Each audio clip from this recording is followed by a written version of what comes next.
El alfabeto. La historia de la escritura.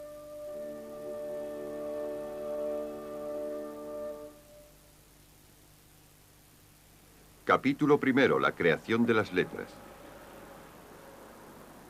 Donde quiera que nos encontremos, nos rodean las palabras. Ni siquiera nos damos cuenta, porque estamos tan acostumbrados a ellas, pero están tratando de decirnos algo, de comunicarnos alguna clase de mensaje. Este puede ser el nombre de una calle, qué dirección tomar, a quién votar, o lo que ocurre a nuestro alrededor, donde quiera que nos encontremos.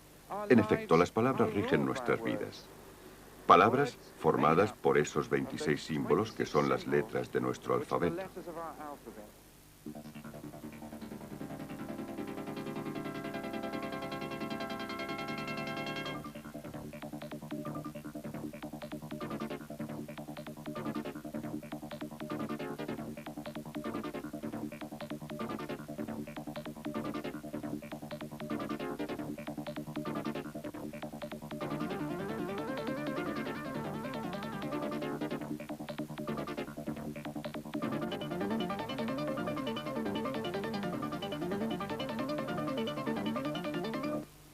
Donde quiera que vivamos y cualquiera que sea nuestro lenguaje, las letras de nuestro alfabeto son la simbología básica de la civilización. Ellas nos permiten almacenar información y comunicarnos más allá del tiempo y de la distancia. Pero la capacidad del hombre para escribir y dibujar, que le separa del mundo animal, no llegó ni fácil ni rápidamente. Las letras modernas fueron en tiempos tan solo dibujos primitivos. Se desarrollaron hace miles de años de un instinto básico del hombre para dejar su marca. ¿Pero cómo? El hombre primitivo se tuvo que dar cuenta de que cuando arrastraba una rama por el barro o la arena, dejaba una señal. Y seguro fue allí donde surgió la idea de la comunicación. Él ya podía comunicarse con gestos y sonidos, con un lenguaje primitivo, pero las señales le ayudarían a recordar las cosas y a dejar constancia de ellas. El ingenio humano pronto encontró algo más permanente que las señales en la arena. La mezcla de la arcilla y el carbón con grasa animal tuvo como resultado las pinturas rupestres del sur de Francia, que han perdurado más de 35.000 años. Pero esta no resulta la forma más cómoda de dejar constancia de las cosas. Si nosotros queremos apuntar algo o anotar cuántas ovejas hemos vendido a alguien la semana pasada y queremos hacerlo constar en algún lugar o queremos dejar alguna clase de señal, ¿qué es lo que hacemos? Bueno, lo que hacemos es lo siguiente, que resulta que es lo más cómodo para nosotros. Cogemos un bloc de notas y un bolígrafo seguro. El hombre primitivo, si quería anotar algo, tenía que escoger aquellos materiales que se encontraban más cerca de él. ¿Y qué mejor cosa que barro hecho de arcilla y posiblemente un palo, para de esta forma rayar la superficie con una serie de marcas? Si él quería decir que era ayer al mediodía, habría seguramente puesto el sol arriba en el cielo y tal vez habría hecho un símbolo del mismo encima de un río.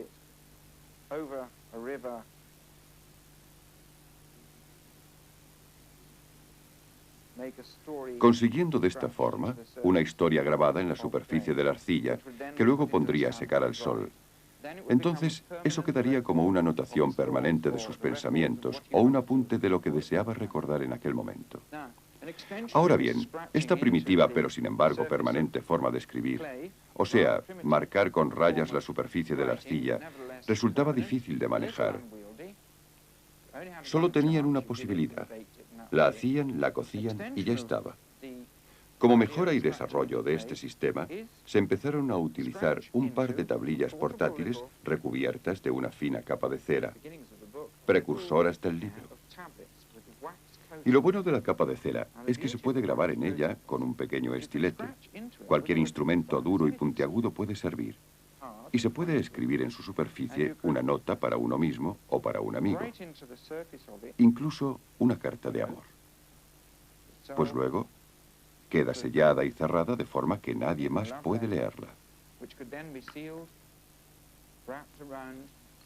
Es una forma muy cómoda de escribir y siguió usándose durante muchos siglos. Esto influyó mucho en la forma de las letras. No se puede mantener una forma muy elaborada cuando se está grabando algo en una superficie, y esto dio origen a una forma taquigráfica de las letras, un paso más hacia la clase de alfabeto que conocemos hoy en día. Lo bueno de las tablillas de cera es que una vez que se escribió el mensaje y alguien lo hubo leído, se podía frotar rápidamente en su superficie con el otro extremo del estilete. El calor producido por la fricción ablanda las tablillas y se puede eliminar el mensaje grabado antes para de esta forma poder utilizarlas de nuevo.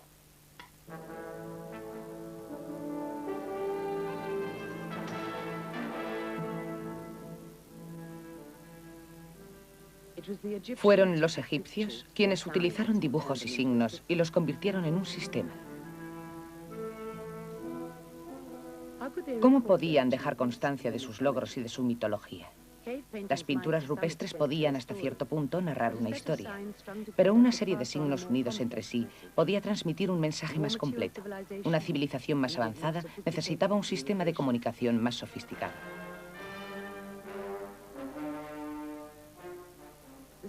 Las civilizaciones del Oriente Medio se desarrollaron a orillas de los ríos del creciente fértil. El Tigris, el Éufrates y el Nilo dieron al hombre algo más que suelo fértil. En Mesopotamia se originó la escritura cuneiforme en las tablillas de arcilla. De Egipto surgió el sistema de escritura que fue el origen del alfabeto que utilizamos hoy en día. Los jeroglíficos del antiguo Egipto fueron desarrollados por los sacerdotes. Se pensó que era un arte divino. Los egipcios los llamaban el habla de los dioses.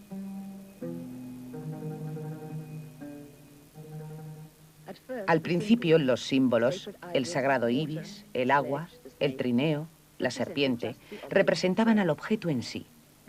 Luego, buscando una forma de expresar las ideas, fueron gradualmente adaptando los símbolos hasta que llegaron a asociarlos con las ideas. El chacal para la astucia, un ojo con lágrimas para la tristeza. El ganso representaba al niño porque era una posesión deseada y la lechuza era la sabiduría.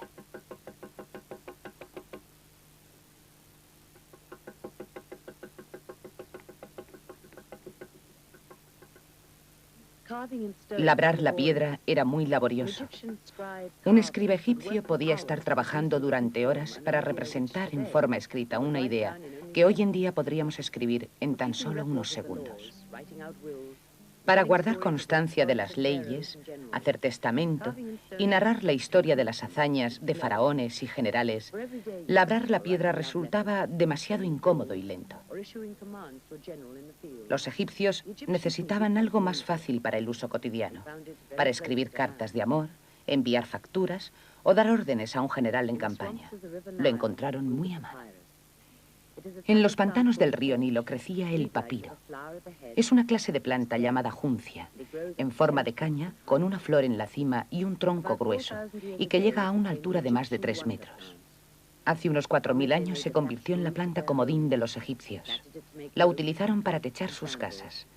La plantaron para hacer cuerdas, ropa y sandalias, e incluso cruzaron los mares en barcos de papiro. Hoy en día todavía crece en estado salvaje en algunas partes de Egipto y se cultiva en Londres en Kew Gardens. Aquí todavía se recolecta, exactamente como las pinturas egipcias nos muestran, la cuidadosa manera en que recogían su papiro en las orillas del Nilo cuando descubrieron que con una preparación especial el papiro se podría convertir en papel. El botánico Nigel Hepp. Voy a preparar ahora uno de los tallos y voy a coger un trozo de la parte de abajo. Es necesario cortar una medida adecuada. No hace falta que sea demasiado larga porque se necesitaría demasiado tiempo para preparar el papel. En el exterior está la corteza, que es verde y contrasta con la médula interior, que es blanca. Ahora bien, esta parte es muy dura y es necesario cortarla así y así, todo alrededor, el tallo de 3 lados. En este se nota esta forma muy claramente por ser un junco. En realidad, se necesita lo más fino posible. De esta manera, las tiras no están demasiado hinchadas con mucho aire. Bien, el primer grupo que he cortado lo coloco de esta forma, como los dedos de la mano. juntos, así. Y luego coloco la otra capa, los pongo encima en ángulo recto. Lo que es esencial es que nunca hay que poner más de 2 capas. Una vez que se han colocado las 2 capas, es necesario unirlas. Y es en este momento cuando hay que tener mucho cuidado. Utilizando un instrumento pesado, de madera, como este, o un mazo, o una piedra lisa. Hay que golpear para conseguir que se unan, haciendo que el aire salga y también rompiendo la estructura celular de las tiras y haciendo salir el jugo, y de esta manera hará que se queden unidas. Y por fin, las 2 capas se convierten en una, y después de dejarlas prensadas durante la noche, o incluso un día o 2, se habrán secado y unido. Lo maravilloso de la civilización egipcia fue que, por lo que respecta a nosotros, produjo 2 elementos. El primer papel, el papiro. Y, combinando una caña y un poco de tinta, revolucionaron toda la historia de las anotaciones en cualquier forma de lenguaje escrito o dibujado.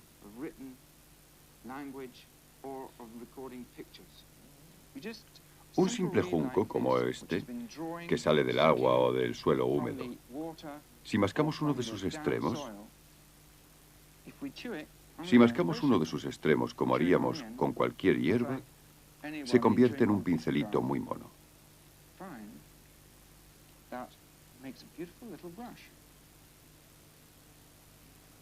Y la porosidad del junco chupa la tinta y hace que fluya como en una pluma de hoy en día. Es el mismo principio. Lo mojaban en tinta. La tinta era una mezcla de carbón que se ha convertido en hollín, un poco de agua y un poco de cola para que el polvo no desaparezca con el uso. Y lo sorprendente es que funciona exactamente igual que una pluma normal de hoy en día.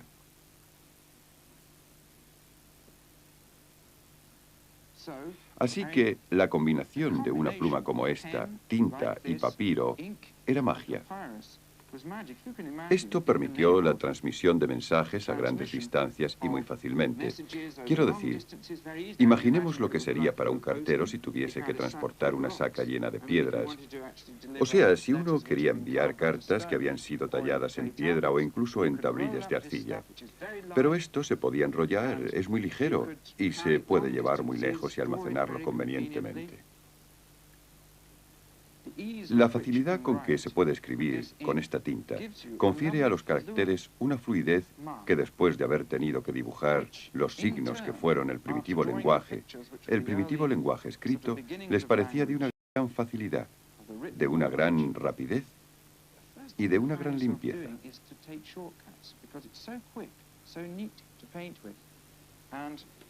Y puede uno darse cuenta fácilmente de que después de escribir buey, toda la cabeza del buey, 900 veces en un mes, estaría uno tentado de buscar un atajo, y al poco tiempo lo haría en 2 o 3 trazos. Rápidos trazos, lo que supone el principio de la abreviación del lenguaje dibujado de los egipcios a la clase de alfabeto que utilizamos hoy en día. El impulso de buscar una forma más rápida de escribir cambió la forma de los signos hechos por los escribas egipcios. Sus dibujos se convirtieron en menos realistas, más simplificados, y se acercaban más y más continuamente a pintar. Luego vino otro refinamiento, la pluma. Uno de los más antiguos instrumentos para escribir fue la pluma de caña o galán. Tiene forma de tubo que contiene la tinta y es muy dura. Tiene una especie de centro hueco y demasiado duro para escribir con él. Antes de nada, hay que vaciarlo aquí abajo.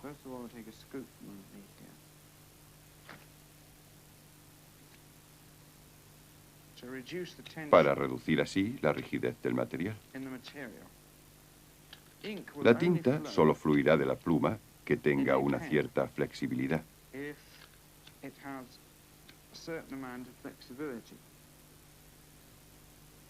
Miren, limpio la médula de aquí y podemos observar que es un tubo vacío. Pero hay una capa interior que resulta algo peluda, o lo que se llama meollo, y que ahora mismo estoy tratando de eliminar porque está en la superficie con la que dentro de un rato voy a escribir.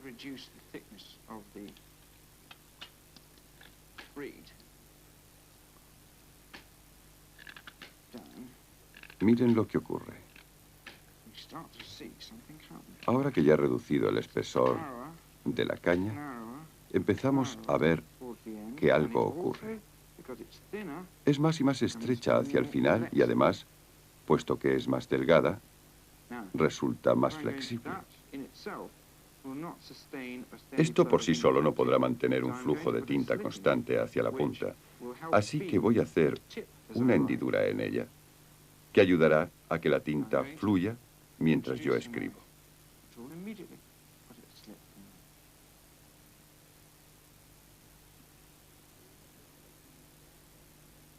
Eso es. De esta forma la pluma se abrirá ligeramente al apretarla y la tinta fluirá hacia la punta. Luego, me aseguro de que el borde que sirve para escribir tiene un buen corte y un bonito acabado. Quito una pequeña astilla de cada lado, lo cual tiene el doble propósito de afinar la punta que voy a utilizar para escribir y al mismo tiempo eliminando esta pequeñísima partícula que había dejado al vaciarlo, consigo que sea más resistente. Un poco más por este lado.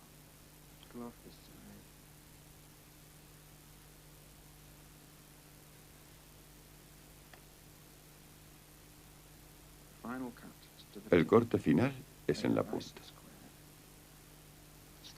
Hay que hacerlo limpio y cuadrado.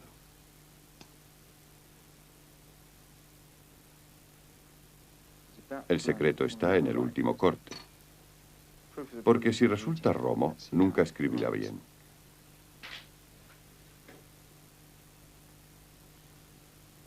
Hay que probar el guiso para saber si está bueno. Vamos a ver si escribe. La pluma de caña ha sido utilizada en el este desde los tiempos de los egipcios. Tiene un exterior bastante duro, lo que significa que al cortarla se obtiene como consecuencia un borde que escribe muchas líneas por un tiempo. Y cuando se comparan esta clase y calidad de signos que hacemos, es madera cálida y delicada al tacto. Con la áspera textura del papiro, se consigue una letra de forma particular o jeroglífica, no importa cuál, que resulte inmediatamente reconocible. Se puede ver la forma de las letras marcadas o los dibujos que han sido hechos en el papiro. Y esto, desde luego, ha influenciado el estilo de escritura por todo el este. La pluma, la tinta, el papiro y el ingenio convirtieron los dibujos en letras. Y eso no fue todo. Las formas de letras empezaron significando no solo al animal que simbolizaban, pero también el sonido de su nombre. La forma de letra que representaba un buey, el Aleph, en el lenguaje del Medio Oriente, empezó a representar no solo al animal mismo, sino también el sonido Aleph, cada vez que ocurría. Con el tiempo, Aleph se acortó y se convirtió en A, y el buey originario es la letra A en el alfabeto árabe actual.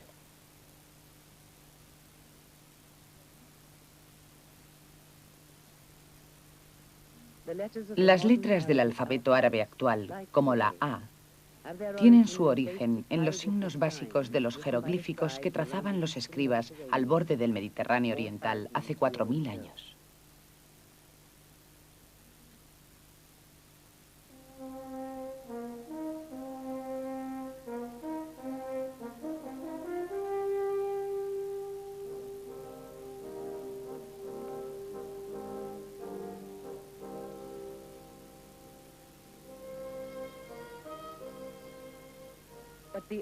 Pero el buey iba a viajar y cambiar. Los mercaderes viajaban de puerto en puerto por las costas del Mediterráneo oriental y el alfabeto iba con ellos.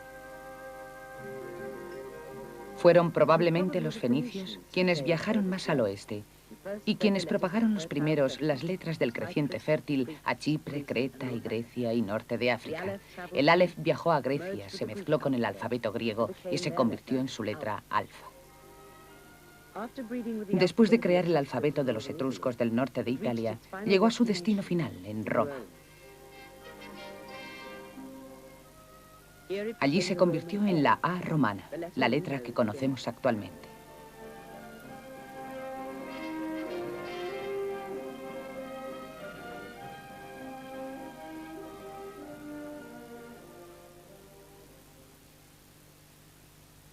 Así fue como los dibujos se convirtieron en letras. Nuestro alfabeto deriva de las pinturas rupestres. Las letras que hoy son tan características como la bandera nacional fueron entonces los símbolos del orden y la precisión de Roma.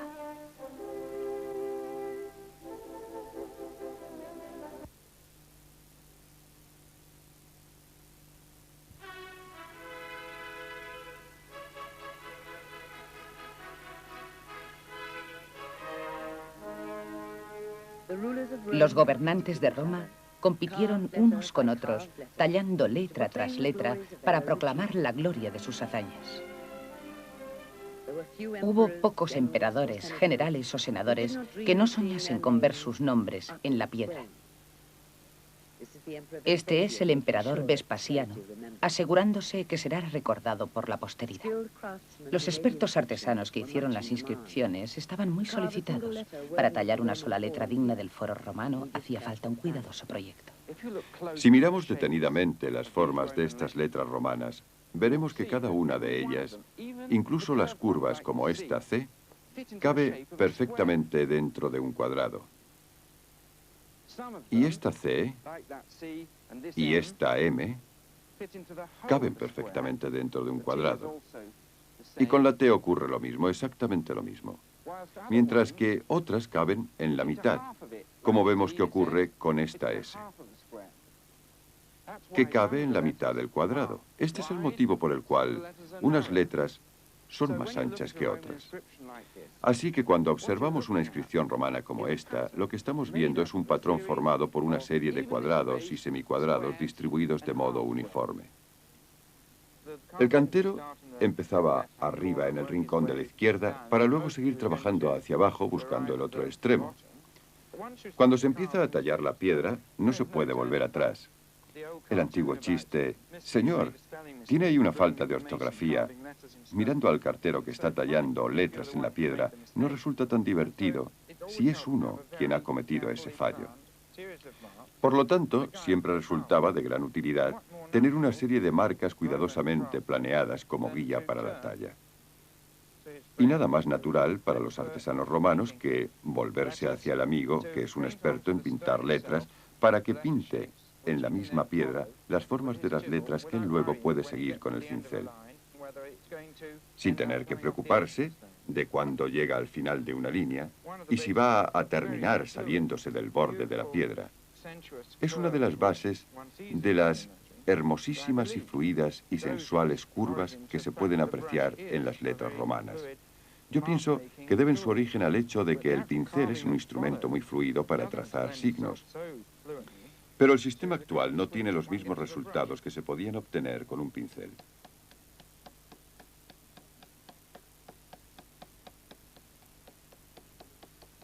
El tallista escogía la técnica más sencilla, cortar la menor cantidad de piedra posible para crear el mayor efecto. Lo primero que hago es tratar de conseguir muy suavemente una pequeña V en el centro de la letra.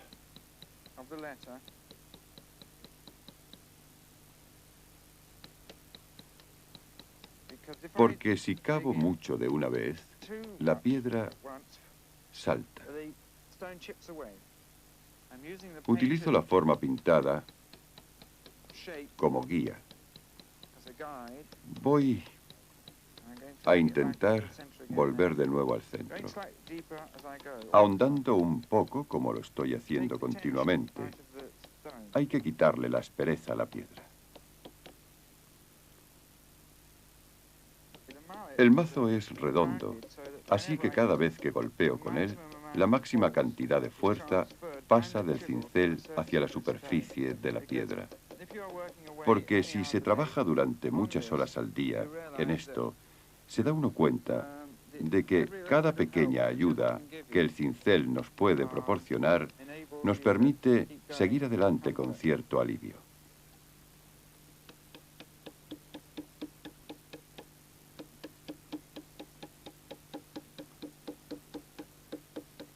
Si golpeo demasiado fuerte, quitaré un trozo de piedra muy grande del lateral de la letra.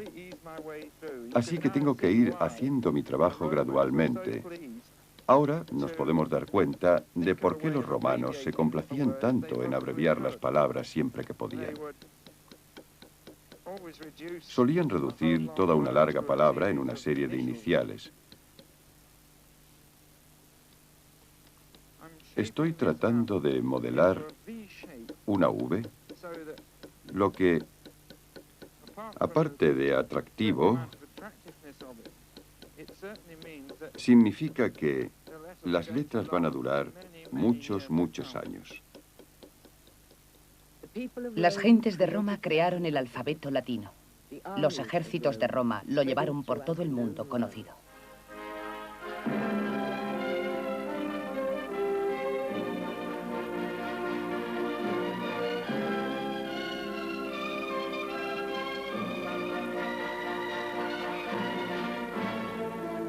Capítulo segundo. La pluma es más poderosa que la espada. Durante 400 años, Roma fue la mayor potencia que el mundo jamás había conocido. Por donde marchaban los ejércitos romanos, quedaban las costumbres romanas.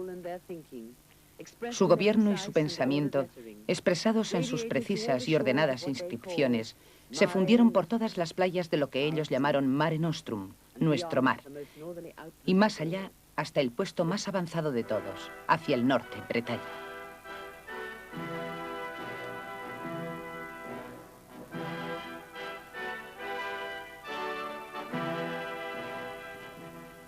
El muro de Adriano, que llegó a medir más de 5 metros de alto y más de 115 kilómetros de longitud, se extendía a lo largo del cuello del norte de Bretaña.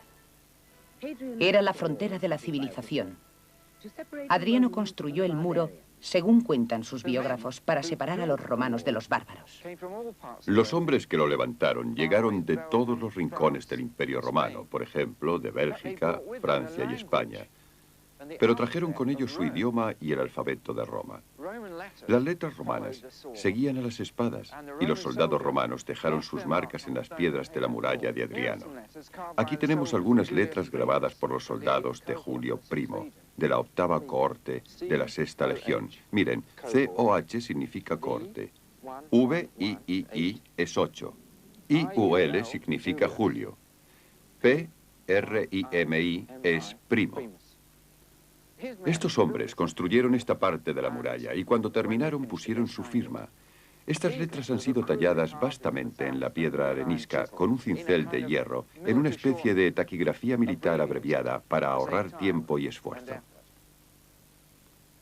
Las inscripciones de los soldados en sus fuertes a lo largo de la muralla no eran particularmente elegantes y tampoco lo era la escritura diaria sobre papiro que utilizaban los ingenieros o administradores. Pero los romanos eran capaces de apreciar que las inscripciones fueran algo más que una mera función. Podían ser hermosas. Estas letras no son los torpes grabados de un soldado corriente. Esto es un pequeño fragmento, pero podemos decir que el hombre que talló estas formas era un experto especialista. Si nos fijamos con atención en esta letra R, podemos apreciar que está tallada con un cincel especialmente afilado en una de sus estrías en forma de V. Las letras son lo bastante bonitas para embellecer los muros de la propia Roma y han sobrevivido mucho después de que el Imperio Romano pasara a la historia.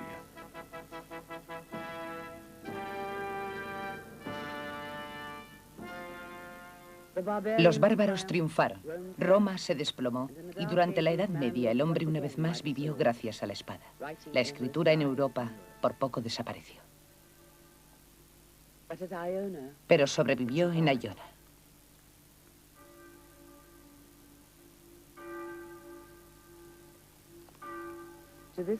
A esta remota isla, cerca de las costas de Escocia, en la mitad del siglo VI, llegó San Columba con sus monjes.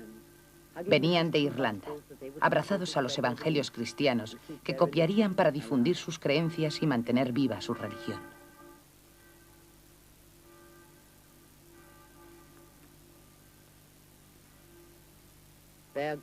Su Dios era glorioso, y así tenía que ser su libro.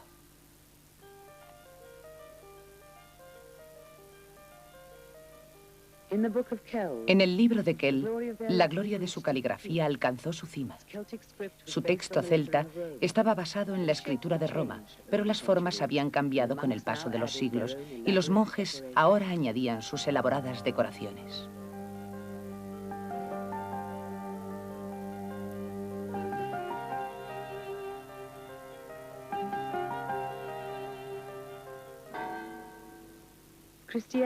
La cristiandad se convirtió en el guardián de la escritura.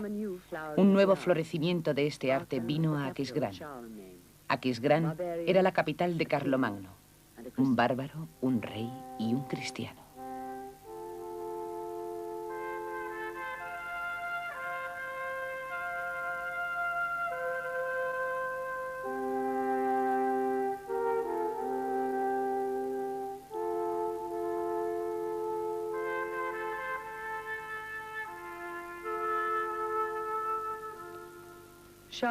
Carlomagno era un guerrero que quería llegar a ser un hombre de letras.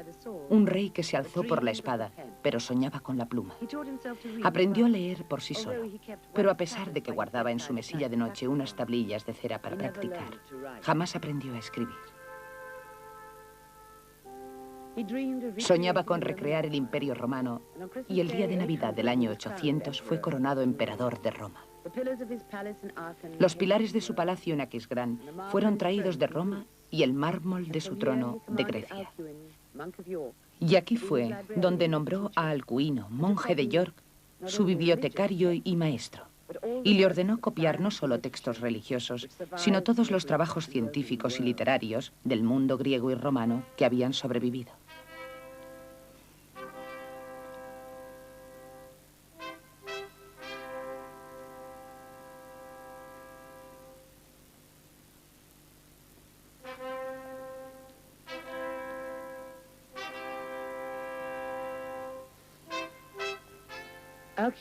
El grupo de escribanos de Alcuino utilizó una nueva escritura, pero seguían inspirándose en la Roma clásica.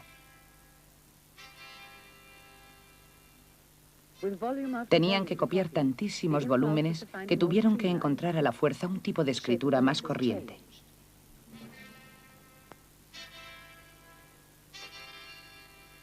La forma de las letras cambió. Modificaron las mayúsculas, pero desarrollaron también las letras pequeñas, que son las que hoy llamamos minúsculas. Este era el estilo utilizado por los escribanos de Carlomagno. Derivó de las formas de las letras mayúsculas romanas. Está basado en una letra O casi circular y tiene unas claras y hermosas volutas. Sirvió como inspiración a los escribanos durante cientos de años. Y el estilo es una forma de letra abierta, redonda, clara, con firmes arcos y volutas que combinan a la vez la viveza y la fuerza, lo que explica por qué todavía es, después de todos estos años, uno de los más bonitos y delicados alfabetos que jamás se hayan visto.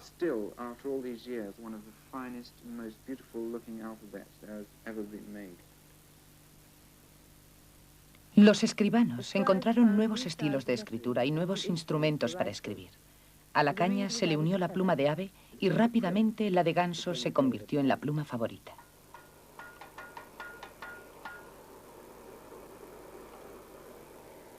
Los escribanos actualmente siguen utilizando las mismas herramientas que usaban para escribir en tiempos de Carlomagno. Estas son plumas del ala de un ganso. Voy a transformarlas en una pluma para escribir.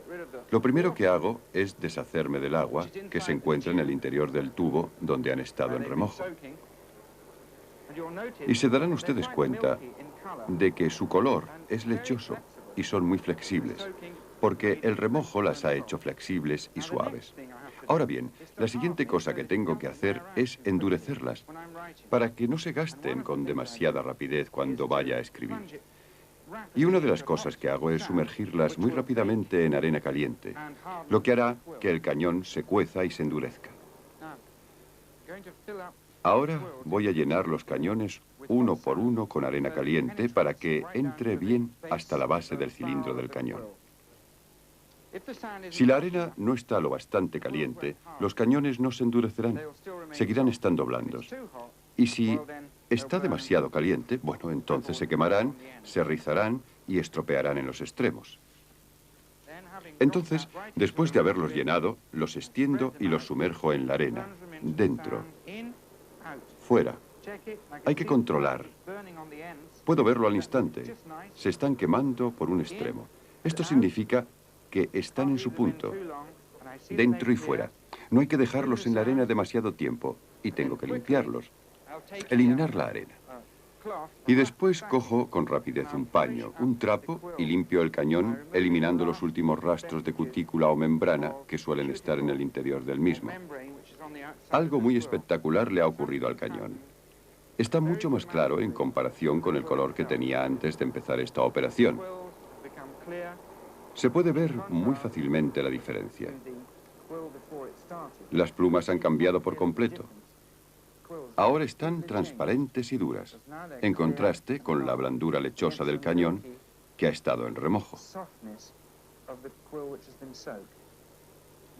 Este, y se lo voy a enseñar, está todavía suave y flexible, tan flexible que puedo doblarlo sin miedo de romperlo.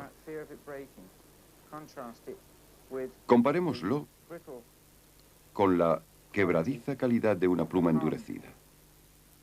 El tratar las plumas de ganso para que fueran más duras es solo una parte del proceso. Todavía quedaba mucho por hacer.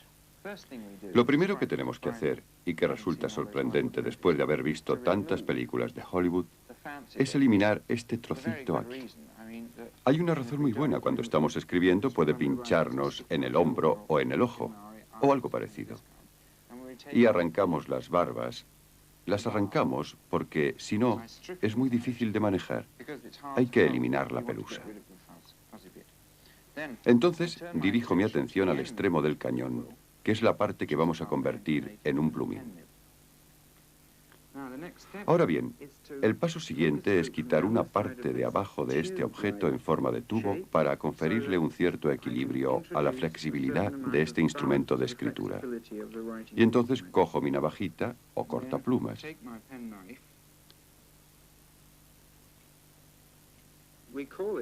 Se la llama cortaplumas por razones obvias. Y sabemos que cualquier navajita, aún hoy, recibe el nombre de cortaplumas. La navajita me ayuda porque tiene una forma muy especial.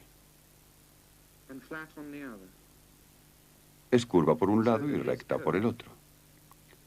Así que esta curva ajusta perfectamente en la forma curva que hago bajo la pluma. Una vez hecho esto, el siguiente paso es hacer una hendidura. Coloco la navaja y apretando un poquito consigo una limpia y penetrante hendidura en el centro del tubo.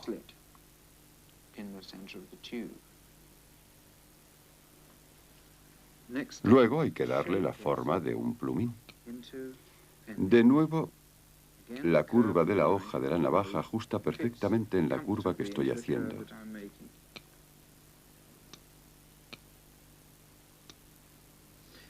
Y luego mido y quito una porción idéntica del otro lado.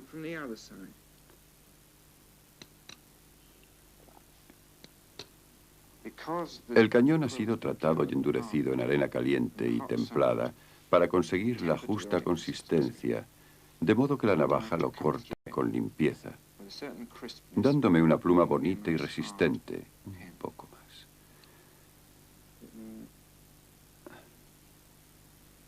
Eso es. Ahora ya estoy preparado para los 3 cortes finales que le concederán realmente la forma de una pluma.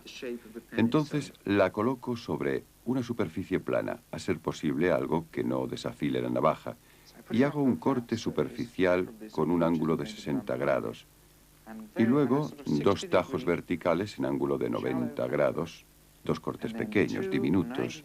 Finalmente elimino esta última astilla, lo que hará que la pluma sea dura y elástica a la vez.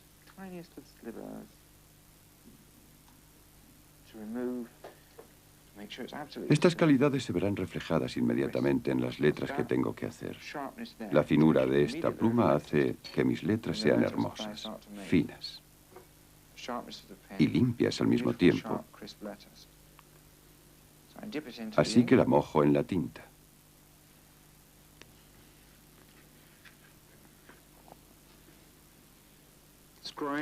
Los copistas han estado escribiendo con plumas de ave durante 1000 años, incluso hoy en día, y mucho después de haber sido inventada la pluma estilográfica, yo prefiero usar una de aquellas. Tiene que haber una razón por la cual la uso, y creo que lo más importante es que la hago para mí, yo mismo. Puedo controlar el ancho, la flexibilidad, el flujo de tinta, y se convierte en parte de mí mismo. No pesa nada, es muy ligera y se acomoda a mi mano perfectamente. Y cuando escribo con ella, me vuelco a mí mismo a través de ella en el papel. Está hecha de la misma materia que yo y que mis dedos. Casi es la misma cosa. Y casi se convierte en la aguja del gramófono en mi mano. Y cuando escribo con ella, la música que suena es la de mi más íntimo ser.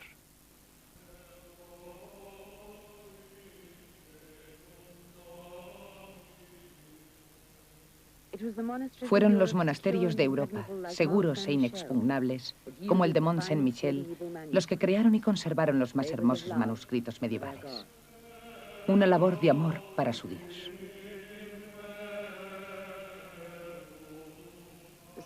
Los copistas no desdeñaban apropiarse de un poco de gloria para ellos mismos. Este de aquí se representa a sí mismo dibujando una letra. Era una tentación insertar autorretratos en el trabajo.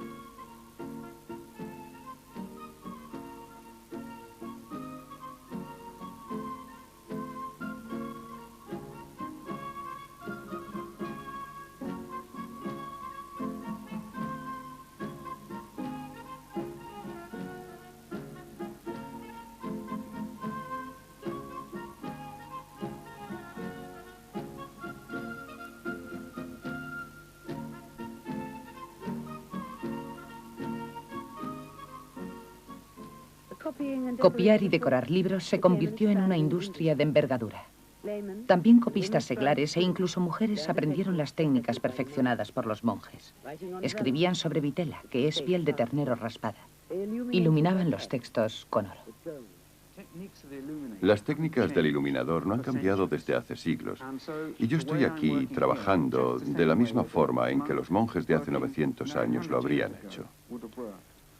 Lo primero que hago es colocar una capa de yeso o preparado especial, que es la base donde aplicamos el pan de oro. De aquí se deriva la palabra iluminación. La luz destella sobre el pan de oro al volver la hoja. Entonces dispongo este yeso, que está compuesto de cola de pescado, albayalde, yeso y azúcar, y que al secarse se queda ligeramente por encima de la superficie de la piel. No las hemos inventado nosotros estas cosas. Copiamos de un manuscrito que tenemos enfrente. Y esto es parte de una letra iluminada. Cuando el yeso está seco, hay que raspar ligeramente la superficie para, de esta manera, eliminar los posibles pequeños grumos que puedan quedar. En cuanto hayamos raspado el yeso, ya está preparado para que se le aplique el pan de oro. Cogemos el pan de oro, que viene preparado en unas láminas finísimas en este libro, y lo disponemos sobre esta almohadilla de cuero para poderlo cortar del tamaño adecuado que nos servirá para lo que estamos haciendo. Este oro de 23 quilates es de la mejor calidad. Es tan fino que el más ligero soplo de aire lo mueve. Así que debemos tener mucho cuidado Y que no haya puertas abiertas o algo así. No se puede estornudar. Ya lo tenemos dispuesto sobre el cuero. Y entonces lo cortamos.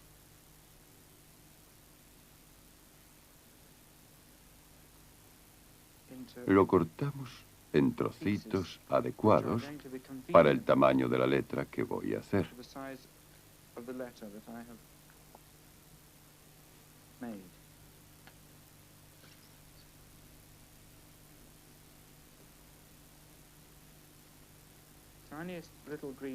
La más pequeña mota de grasa en la punta de mi dedo es suficiente para que el oro se pegue a él.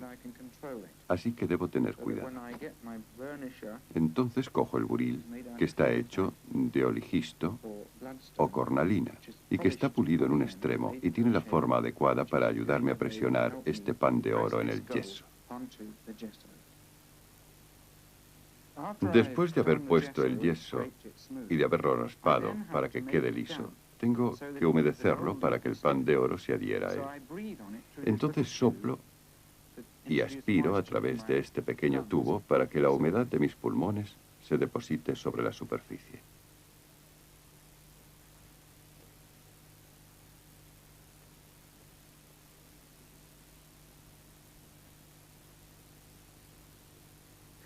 El ángulo es lo que importa. Y no sabré cómo está la situación hasta que no empiece la aplicación. Está bien. Tengo que variar la técnica de acuerdo con la humedad que en este momento hay en el yeso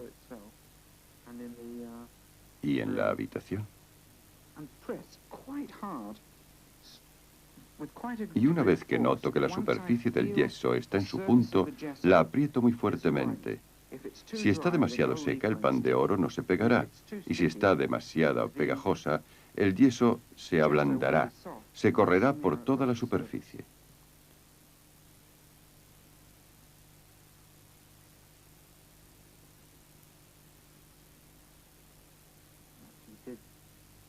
Ahora bien, vamos a arreglar un poco la letra.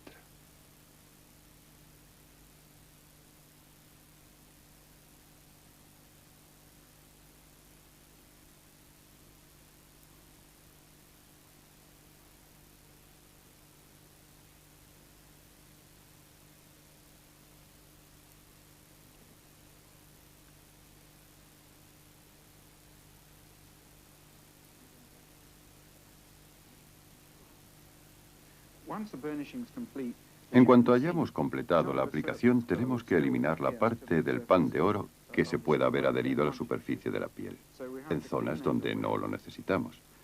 Así que lo limpiamos con una navajita y cuando hayamos terminado con esto, estamos listos para aplicar el color.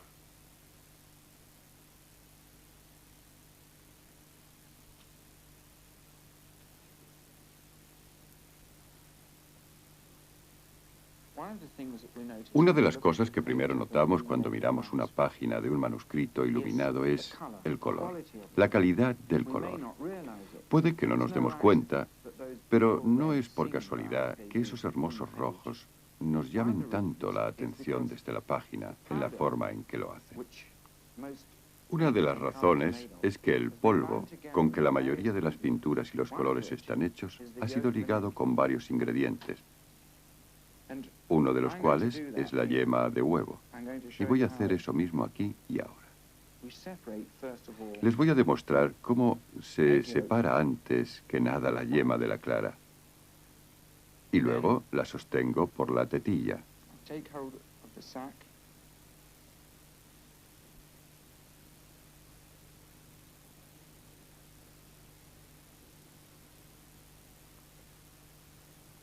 Pincho esta para asegurarme de que no caiga ni una brizna en la mezcla con el color.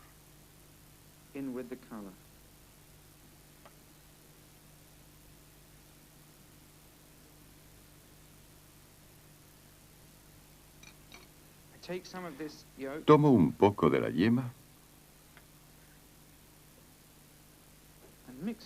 y la mezclo apenas un poquito, una mínima cantidad, y Le añado agua.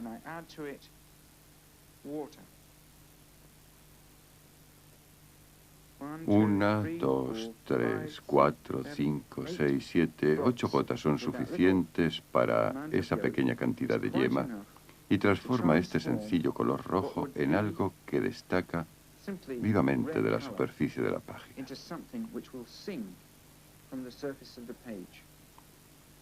El color que estoy utilizando ahora es una pasta compacta de sulfuro de mercurio o bermellón, el mismo que fue utilizado en los monasterios de hace muchos cientos de años. La yema de huevo no solo añade brillantez al color, sino que también le confiere inalterabilidad.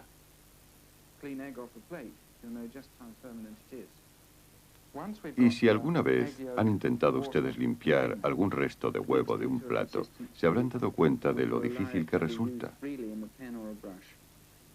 Una vez mezclados, la yema de huevo, el agua y el pigmento con una consistencia que permita utilizar una pluma o un pincel, estamos preparados para dar los toques finales a nuestro trabajo. Empiezo por dibujar con el cañón un fino borde alrededor de la zona del pan de oro. Con esto consigo perfeccionar el borde que podía haber quedado algo imperfecto.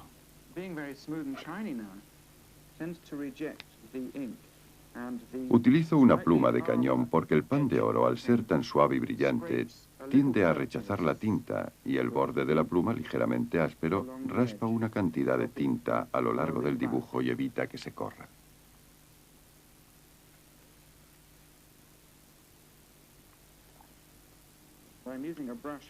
Ahora utilizo un pincel y pinto con el azul, porque las formas y la zona que tengo que pintar son grandes, y por lo tanto puedo ensanchar los pelos del pincel para completar el manuscrito muy rápidamente. Un poco más. Si hubiésemos podido mirar por encima del hombro de un copista medieval o iluminador, nos habría sorprendido enormemente observar la velocidad con la que él o ella trabajaban. Y trabajaban como buenos profesionales, tan rápidos como podían. Después, paso a paso, se aplica todo el pan de oro y se colorean todas las zonas anchas. Y solo cuando se añaden los últimos detalles con la pluma o el pincel, la última pequeña pincelada, queda patente toda la belleza de la letra iluminada y acabada.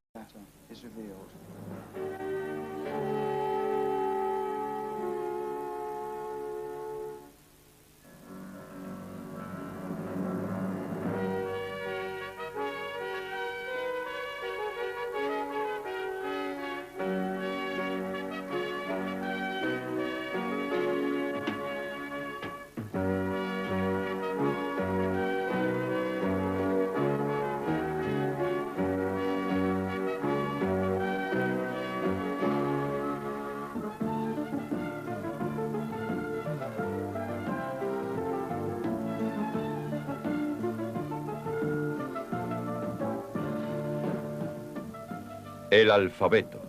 Historia de la escritura.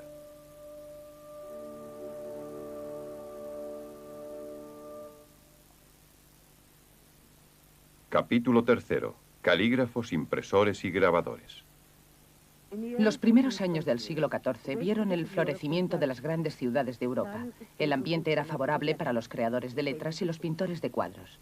La prosperidad en las plazas de los mercados, en los castillos y en las catedrales trajo unos clientes capaces de pagar y deseosos de hacerlo por los libros y las ilustraciones que ahora nos hablan de aquellos tiempos.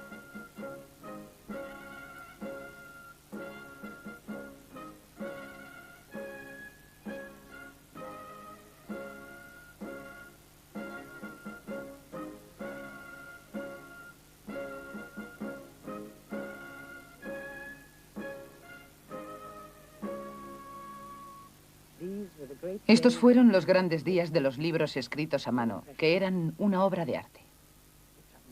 Para hacer un solo libro, tenía que trabajar durante muchas y largas horas un grupo de artesanos, escribanos, iluminadores y encuadernadores. Así que no resulta sorprendente que llegara a ser una profesión de extremado valor. El coste de un libro era alto. A finales del siglo XV tendríamos que haber pagado tanto como media docena de gansos, 2 pares de zapatos o medio barril de cerveza por una sola página. Y en aquellos días, eso era un montón de dinero. Aquí en la Catedral de Hereford tenían en tanto aprecio sus libros que no solo los encerraban bajo llave, sino que también los encadenaban. Así que si en aquellos días alguien quería pedir prestado un libro de la biblioteca, tenía que leerlo aquí, en el extremo de una cadena. Para lograr estos objetos tan apreciados hacía falta un grupo de artesanos. El curtidor preparaba las hojas de piel de oveja o de piel de becerro, pergamino, que luego serían las páginas del libro. El escribano hacía el texto. El rubricante se encargaba de las letras rojas y de los encabezamientos. Y las decoraciones y aplicaciones de pan de oro eran tarea del miniaturista o iluminador. Si había alguna anotación musical, era el encargado de añadir las notas el anotador de música. Pero para empezar había un trabajo para el aprendiz. Tenía que trazar una serie de líneas rectas para poder escribir encima de ellas. Lo primero que se debía hacer después de haber preparado las pieles era coger un punzón o algo parecido y perforar a la vez un buen número de pergaminos. De este modo, al ir a trazar las líneas en el libro, estas coincidirían unas con otras. Si le doy la vuelta, aquí se verá en esta cara de la página donde ha trazado las líneas muy claramente. Y en la otra cara también se puede ver. De esta manera no resulta necesario marcar las dos caras, con hacerlo en una es suficiente. En un taller bien organizado, por cada 3 copistas había por lo menos una persona que vigilaba continuamente el trabajo. He estado hojeando este libro y si miramos con atención, podemos observar que se cometió una falta en la transcripción musical que tuvo que ser borrada. Los copistas tenían un sistema de marcar en los bordes y señalar donde había un error. A veces incluso se reían de sus propios errores pintando manecitas que señalaban hacia la zona del texto donde se había cometido la falta o donde... El escribano hacía el texto. El rubricante se encargaba de las letras rojas y de los encabezamientos. Y las decoraciones y aplicaciones de pan de oro eran tarea del miniaturista o iluminador. Si había alguna anotación musical, era el encargado de añadir las notas el anotador de música. Pero para empezar había un trabajo para el aprendiz. Tenía que trazar una serie de líneas rectas para poder escribir encima de ellas. Lo primero que se debía hacer después de haber preparado las pieles era coger un punzón o algo parecido y perforar a la vez un buen número de pergaminos. De este modo, al ir a trazar las líneas en el libro, estas coincidirían unas con otras. Si le doy la vuelta, aquí se verá en esta cara de la página donde ha trazado las líneas muy claramente. Y en la otra cara también se puede ver. De esta manera no resulta necesario marcar las dos caras, con hacerlo en una es suficiente. En un taller bien organizado, por cada 3 copistas había por lo menos una persona que vigilaba continuamente el trabajo.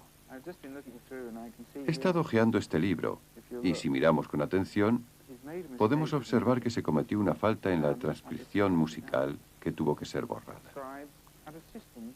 Los copistas tenían un sistema de marcar en los bordes y señalar donde había un error. A veces incluso se reían de sus propios errores pintando manecitas que señalaban hacia la zona del texto donde se había cometido la falta o donde había que sustituir alguna palabra o volver a poner otra que faltaba. En alguna ocasión he llegado a ver que faltaba una frase entera y en el lugar donde esta fue escrita se dibujó una cajita. Y a su alrededor un grupo de hombrecillos con cuerdas y poleas tratando de subirla donde la flecha apunta y donde otro hombre, otro trabajador apunta hacia el sitio en que falta la frase. Un copista moderno no tiene equipo de ayudantes. Tiene que ser curtidor, rubricante, miniaturista y anotador musical, todo en uno. Y es posible que ni siquiera tenga un aprendiz. Él mismo tiene que comprobar sus propias páginas y a pesar de todo seguirá cometiendo faltas.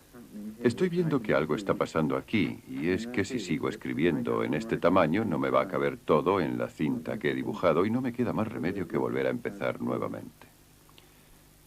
Pero no es una gran catástrofe. Haré como mis predecesores de la Edad Media. Hay una manera de eliminar errores. Lo que tengo que hacer es coger un cortaplumas muy afilado con el cual rasco la capa superior de las muchas que tiene la vitela y sin ningún temor. Cuando antes nombré a mis predecesores de la Edad Media, lo hice pensando en los antiguos manuscritos.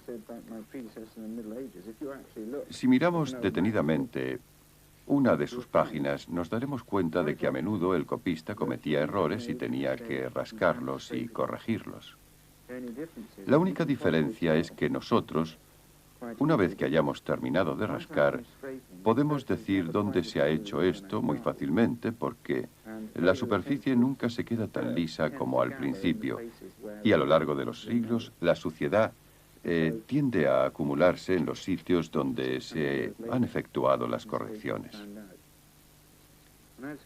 Y de esta forma es como, después de 600 años, nos damos cuenta de dónde hubo un error.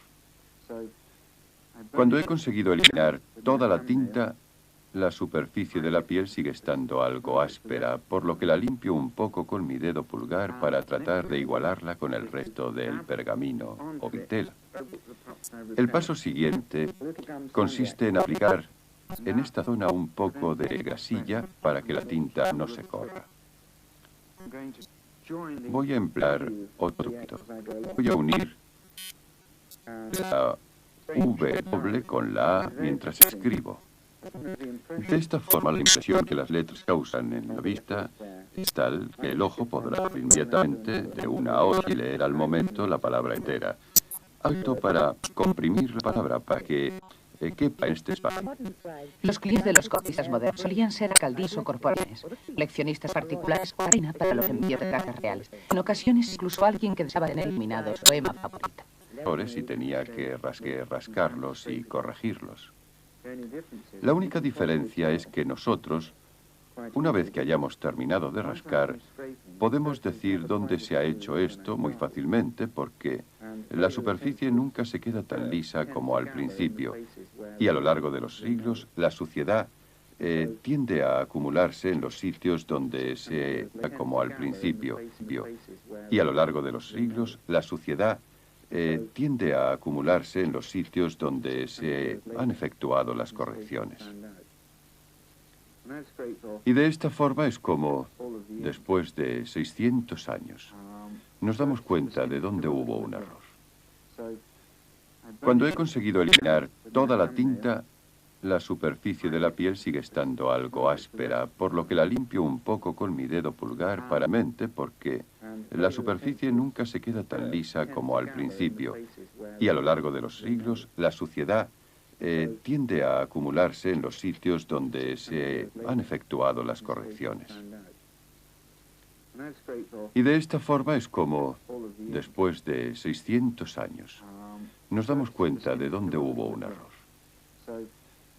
Cuando he conseguido eliminar toda la tinta, la superficie de la piel sigue estando algo áspera, por lo que la limpio un poco con mi dedo pulgar para tratar de igualarla con el resto del pergamino o vitela.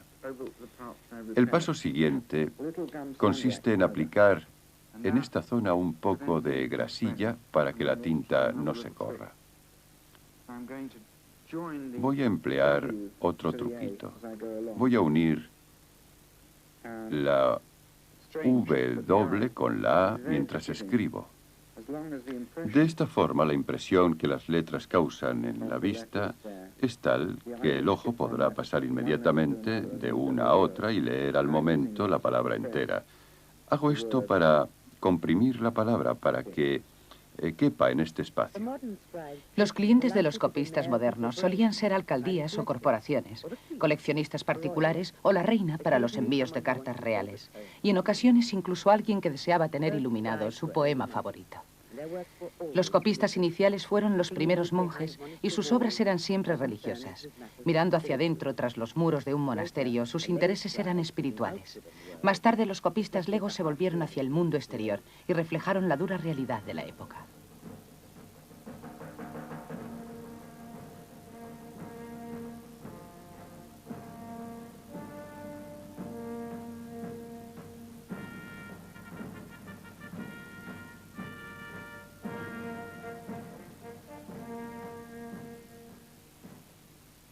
En el norte de Europa, asolada por la peste negra y la guerra de los 100 años, se representaba a menudo la muerte, la peste y la espada.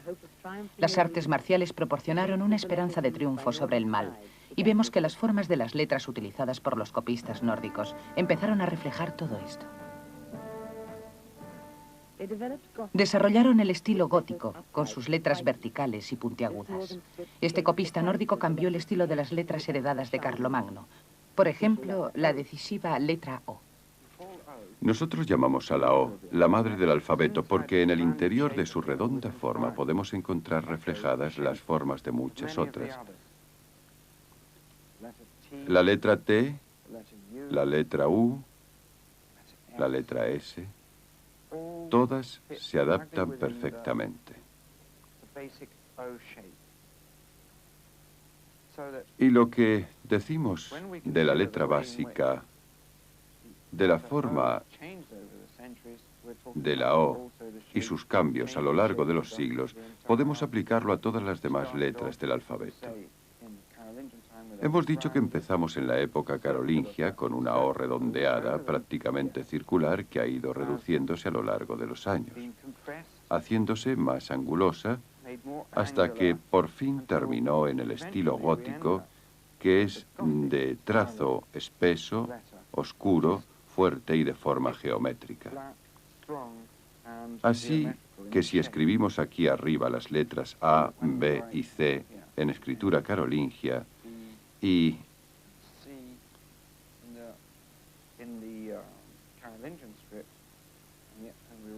escribimos aquí abajo las mismas letras del alfabeto en gótico, observamos características completamente distintas. Unos trazos reducidos, ricos, pero lóbregos que desfilan por la hoja.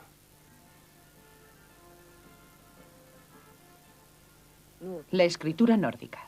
La gente del sur pensó que era brutal y la bautizó con el nombre de gótica, que deriva del nombre de los godos, los bárbaros del norte. Esta oscura forma de escribir iba en consonancia con las frías y grises ciudades del norte. Pero en el sur la forma de la escritura era más antigua y más ligera.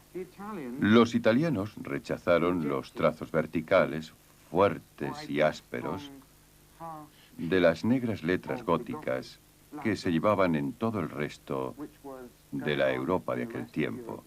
No reflejaban su estilo de vida y lo que pensaban de ella.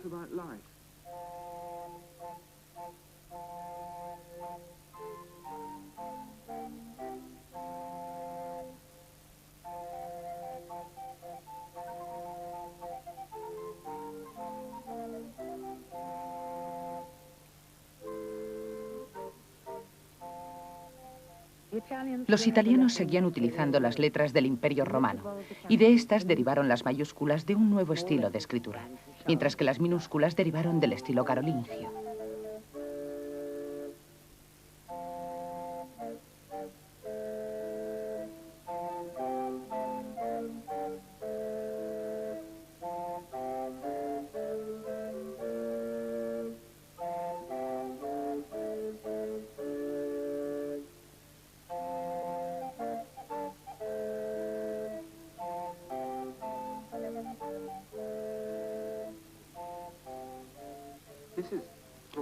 Este estilo se llama bastardilla o itálico,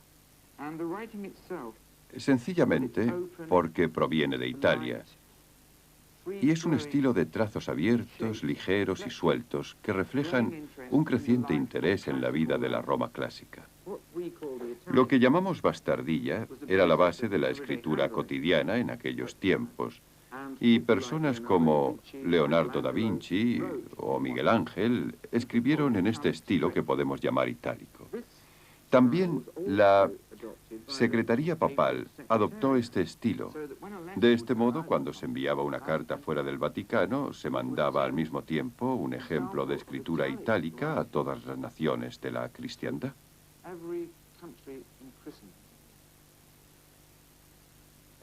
Una hermosa escritura italiana.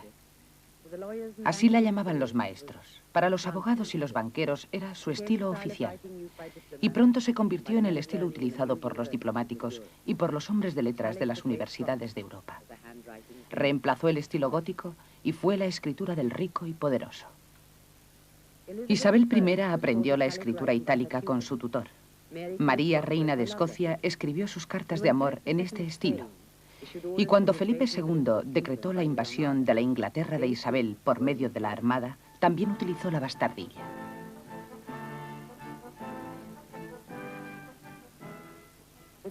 La demanda de libros crecía y también la escritura de documentos. Para proteger los misterios de sus antiguas artes, los copistas y productores de libros se reunieron en gremios que fueron aprobados y regulados por el alcalde y los concejales de la ciudad de Londres, cosa que todavía persiste. La excelentísima compañía de papeleros y la compañía de escribanos ejercen en conjunto un monopolio sobre la producción de libros y la escritura de documentos legales y comerciales. Se hicieron grandes fortunas. Los escribanos extendían documentos legales para los mercaderes y terratenientes, lo que les proporcionó una información muy valiosa. Y al cabo de cierto tiempo, muchos de ellos ejercían como consejeros financieros, agentes de bolsa e incluso prestamistas. Los escribanos no siempre resultaban populares. Se decía que eran seres engendrados por una pluma y que habían salido de un tintero. Con la seguridad que les proporcionaba su gremio y cofradía, los escribanos y los productores de libros estaban en la cumbre de la prosperidad. Fue la era de oro de los pendolistas. Pero llegó la imprenta. Los libros impresos significaron el fin de los escribanos, lo mismo que, más tarde, hizo el coche con el caballo. Rompió su monopolio y los dejó atrás. Ningún escribano podía competir con la máquina.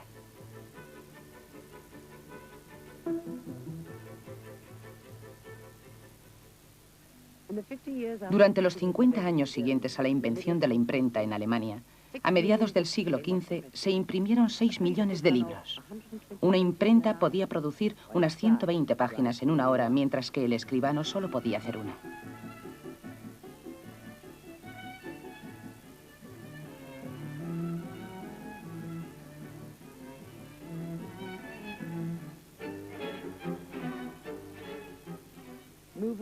Los utensilios del impresor eran tipos metálicos movibles.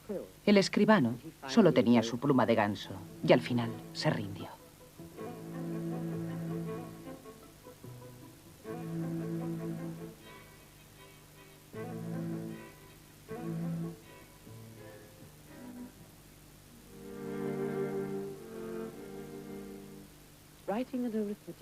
Samuel Thomas enseña cuidadosa y rápidamente escritura y aritmética. Arruinados por la imprenta, muchos escribanos tuvieron que dedicarse a la enseñanza y se convirtieron en maestros. Otros se colocaron en la plaza del mercado y se dedicaban a escribir cartas por encargo. El calígrafo tenía que atraer parroquianos. Necesitaba distribuir cientos de folletos para atraerlos. Necesitaban mostrar ejemplos para que pudiesen elegir. Un pequeño cuaderno con el estilo itálico. Necesitaba al impresor, pero este debía ser barato y debía saber reproducir el estilo individual de cada calígrafo. Con los tipos móviles no se podía conseguir esto. En cambio, sí se podía conseguir con el grabador. Esta es una plancha de cobre en la que estoy acabando de poner los toques finales a una G. Esta clase de plancha de cobre solo se puede trabajar a mano porque hay que hacer muchas florituras y esta clase de trabajo no se puede hacer a máquina.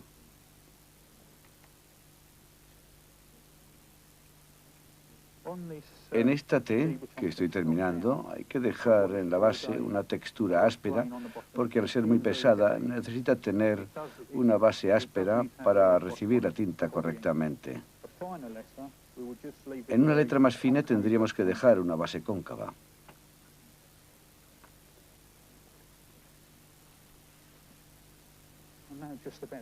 Ahora voy a empezar a trabajar en las volutas.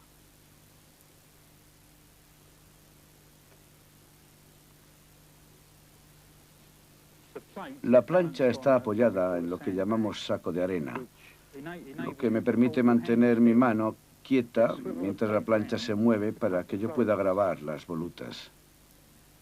El instrumento se queda siempre en la misma posición y es la plancha la que se mueve empujada por la otra mano.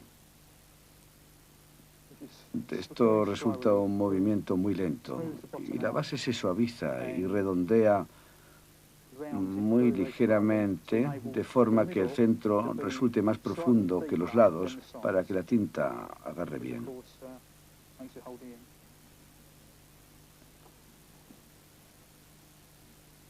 La lupa tiene un foco de 7,5 centímetros y es necesario usarla incluso en una plancha de este tamaño, porque no se puede trabajar con la potencia de vista normal. Y muchos de los grabados que hacemos actualmente tienen un tamaño aproximado de 1,5 milímetros. En cuanto recibo la plancha, lo primero que hago es cubrirla toda con tinta, las ranuras y los puntos, lo que sea. Y una vez que esté todo recubierto de tinta, se puede ver que brilla mucho después de haber limpiado la superficie. Entonces se golpea suavemente con un tampón que está recubierto de fieltro y que absorbe la tinta y la deposita luego en las ranuras y estrías.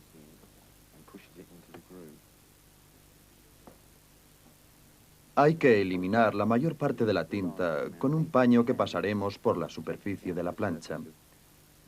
Luego tendremos que limpiar la superficie de la plancha a mano para al fin eliminar los residuos grasos de la tinta que quedaron adheridos al metal.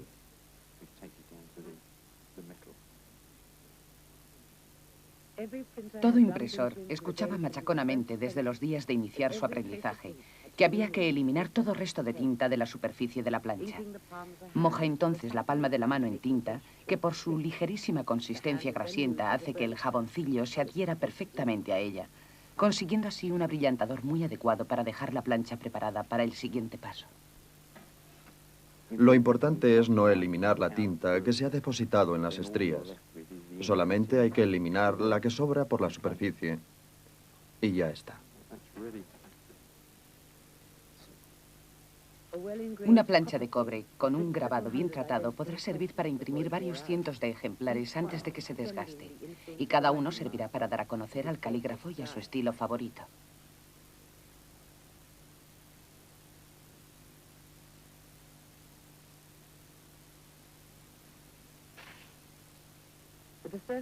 Una vez que la superficie estaba limpia y la tinta en las estrías preparada para la impresión, era muy importante la elección del papel a utilizar. Tenía que ser fuerte y a la vez lo bastante flexible para poder ser presionado, sin miedo a rasgarse, en las estrías, para recibir de ellas la tinta allí depositada. El papel, que en origen se hacía de trapos, se humedecía ligeramente en una pila donde había agua antes de colocarlo debajo del rodillo. Había una manta de fieltro que tenía funciones de amortiguador entre el rodillo y el húmedo papel, y servía como ayuda para que el papel penetrara en las estrías llenas de tinta. Una huella del pulgar manchado de tinta o una manchita de tinta olvidada en la superficie de la plancha podían llegar a arruinar todo el trabajo. Entre los que se dedicaban a este oficio se decía que el aficionado con manos limpias conseguía un trabajo sucio, pero que un profesional con manos sucias conseguía mantener limpio su trabajo. En la plancha de cobre se podía reflejar cualquier voluta o floritura de que el calígrafo fuera capaz. Era este un arte que había evolucionado en contraste con la uniformidad de las letras impresas. Los grabados complicados esclavizaron a generaciones de niños.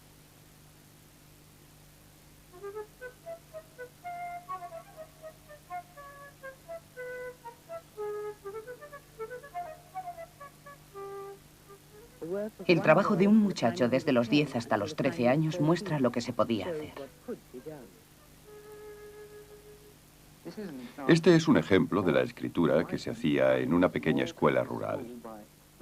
El autor es Richard James, de 10 años, en la Navidad de 1854, y seguramente se la llevaría a casa para que sus padres vieran los progresos que había hecho en caligrafía.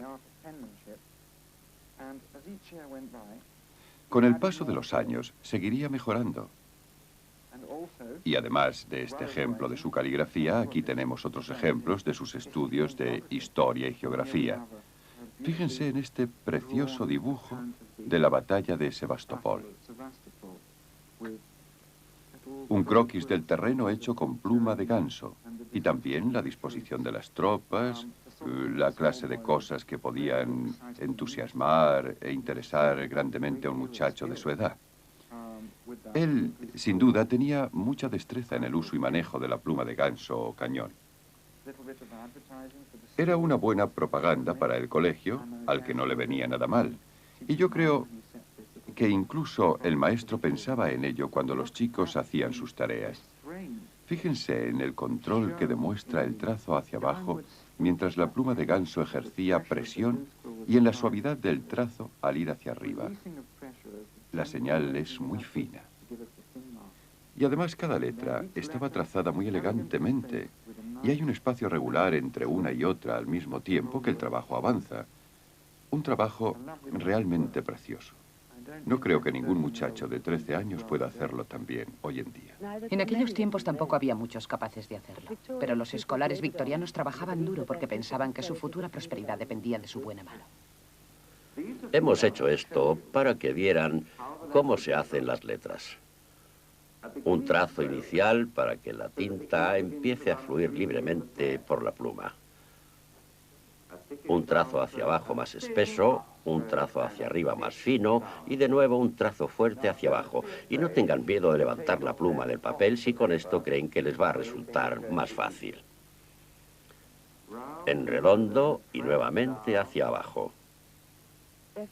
Los futuros patronos deseaban unos calígrafos perfectos, pero como estilo era raro, pretencioso y difícil. Trazo hacia abajo. Bueno, Cumberland, eso no está demasiado bien. Es muy difícil. Sí, es muy difícil, sí. Era muy duro para los muchachos y también para la pluma de ganso. Esta pluma de ganso se maneja muy bien. Resulta ligera para la mano y es flexible. El único problema es que, al tratar de imitar la forma de las letras grabadas con esta pluma muy afilada, sometemos al material a un gran desgaste. La pluma de ganso tiende, de por sí, a ablandarse al mojarla constantemente en la tinta. Y como tiene una punta muy afilada, al final acaba desgastándose.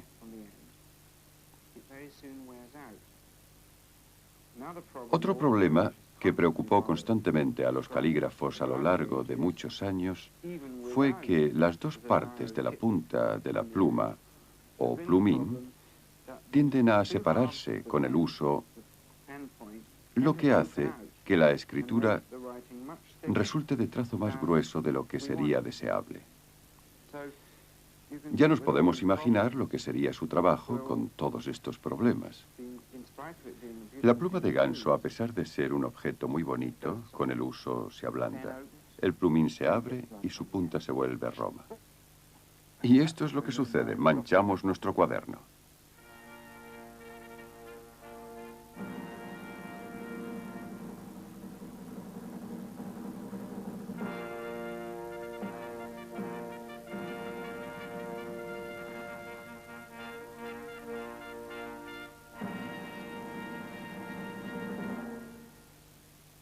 Aparece el plumín de acero. Las abundantes curvas del grabado eliminaron por completo a la pluma de ganso, después de 2000 años de servicio. El plumín de acero, fabricado en serie por las maquinarias de la Revolución Industrial, se hizo el amo y señor.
El alfabeto, La historia de la escritura.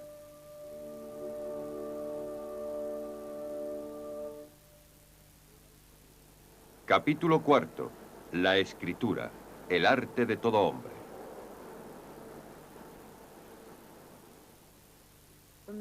Desde el día en que los antiguos egipcios dibujaron jeroglíficos con el pincel de junco, la historia de la escritura evolucionó lenta pero inevitablemente hacia esto.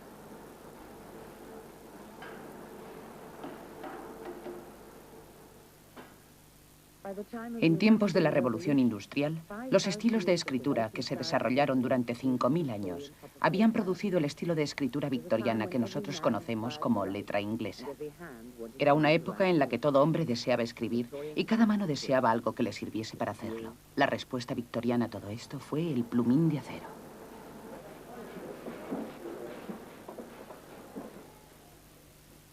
Birmingham era el taller del mundo. Y fue aquí donde se desarrollaron con éxito los primeros plumines de acero. Muchos habían tratado de inventar algo que supliera la pluma de ganso, pero fue en Birmingham, en el año 1830 aproximadamente, donde triunfaron en esta empresa. Los fabricantes de botones de Birmingham habían desarrollado una especie de prensa manual para cortar y moldear cartuchos de acero, y se dieron cuenta de que podían utilizar el mismo sistema para hacer plumines. Los fabricantes de plumas de Birmingham llamaron a este nuevo producto pluma de acero. Y lo siguen haciendo aún ahora. Nosotros lo llamamos simplemente plumín. Para ellos fue motivo de orgullo. Daban trabajo a casi 5000 personas, pero les pagaban muy poco. En los turnos de noche, las chicas tenían que llevar sus propias velas, pero era este un oficio que se pasaba de madres a hijas, y había una especie de orgullo familiar en el producto. Mi antiguo capataz solía decirme hace muchos años que la fabricación de plumas era un arte, ¿sabe? Es lo mismo que cuando se habla de los joyeros, que son unos artesanos muy similares, porque hace años se fabricaban muchos modelos. Creo recordar que incluso hace tan solo 30 años fabricábamos 700, 800 e incluso muy probablemente 900 tipos distintos de plumas. Y todas eran diferentes en forma y tamaño. Este era el fabricante Ray Handley. El plumín pata de gallo tuvo mucho éxito porque imitaba muy bien la curva natural de las antiguas plumas de ganso. Los fabricantes de plumines rivalizaban unos con otros para encontrar las formas más a la moda. Charles Hughes, Charles Brandauer y William Mitchell llegaron a ser nombres de fabricantes muy conocidos. Mitchell fue sin duda uno de los mejores y era muy, ¿cómo podría decirlo? Había una gran competencia entre ellos cuando empezaron, porque obviamente todos querían fabricar la mejor. Tomemos, por ejemplo, un plumín. Lo usamos y luego lo tiramos y hacemos otro. Es un artículo de consumo. Se fabrica uno, se usa y se tira, y luego se fabrica otro, y así sucesivamente. Y entonces la gente se dio cuenta de que, podemos sacar dinero de esto, está claro. Y así empezó todo.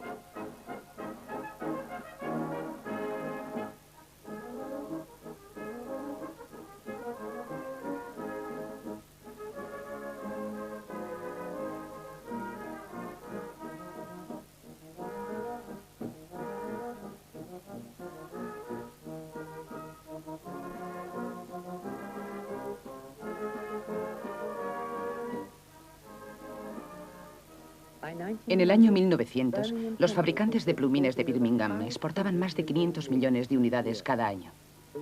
El mundo entero escribía con los plumines de acero de Birmingham.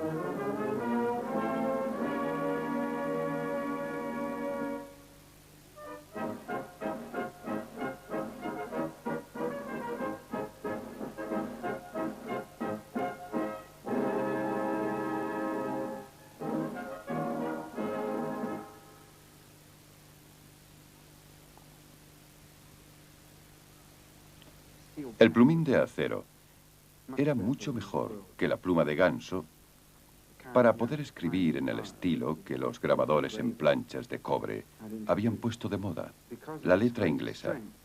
Era muy resistente y esto significaba que no se desgastaba tan rápidamente. Y con él se podían escribir unos párrafos mucho más largos. Y cuando se gastaba, lo único que había que hacer era coger uno nuevo, en vez de tener que arreglarle la punta y todo eso que había que hacer con las plumas de ganso. Como contra la pluma de acero, podía ser utilizada una página tras otra sin que se desgastase. No necesitaba preparación alguna, lo que significaba que toda la destreza y habilidad del copista podía verse reflejada en el mismo escrito. Este estilo resulta atractivo porque se notan mucho los contrastes entre los finos trazos hacia arriba y los gruesos trazos hacia abajo que se consiguen con una cierta precisión. Ligera en los trazos hacia arriba, fuerte en los trazos hacia abajo, nos da unos rasgos diferenciados que resultan muy atractivos. Y desde luego mucha gente se dedicó a la enseñanza de su propio sistema. Se publicaron libros y todo eso. Uno de estos, el más famoso de América, por ejemplo, se llamaba el método Palmer. Una de las cosas más memorables de todo esto es que, cuando éramos niños, nos exhortaban a trazar signos hacia arriba y hacia abajo, arriba y abajo, porque eran necesarios innumerables ejercicios para poder llegar a dominar perfectamente la técnica de esta escritura. Este estilo de letra inglesa, o como lo queramos llamar, se reconoce muy fácilmente porque incluso hoy en día, si queremos darle a nuestros escritos una cierta formalidad o elegancia, lo utilizamos. Y también lo usamos en las tarjetas de visita y en las invitaciones de boda, para facturas formales y para los billetes de banco.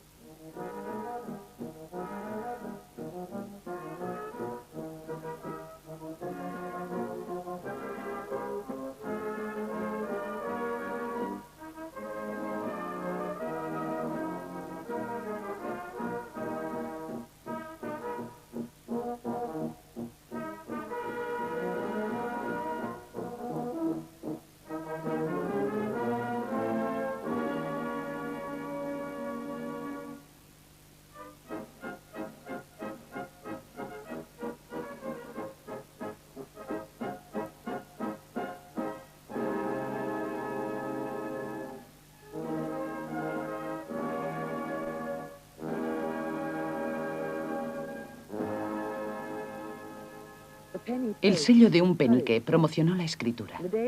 En los años anteriores al teléfono, la gente charlaba por carta, y una carta bien escrita llegó a ser no solo un medio de comunicación, sino también un arte en sí misma.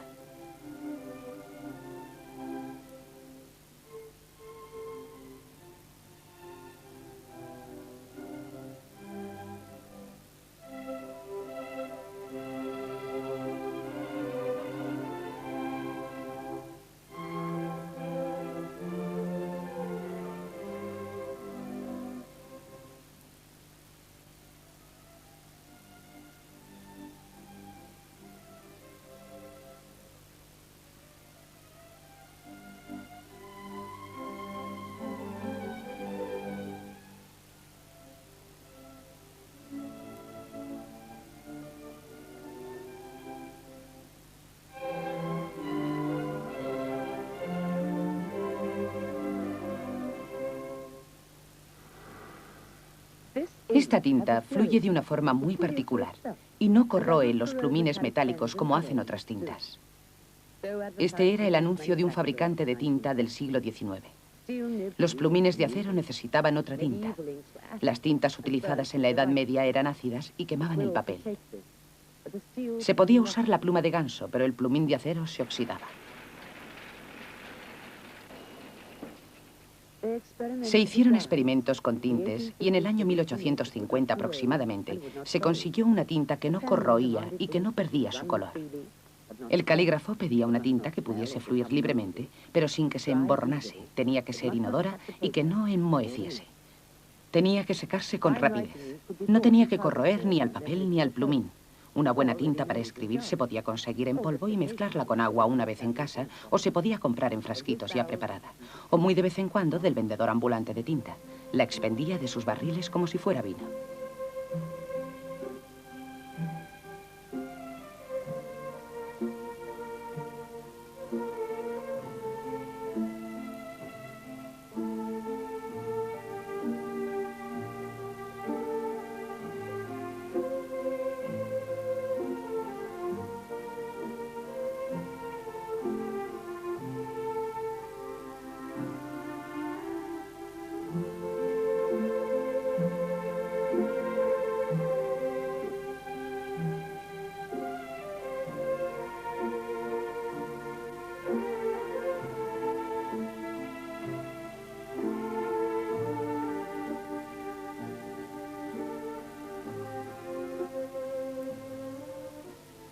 Si uno quería escribir, se iba al escritorio, naturalmente.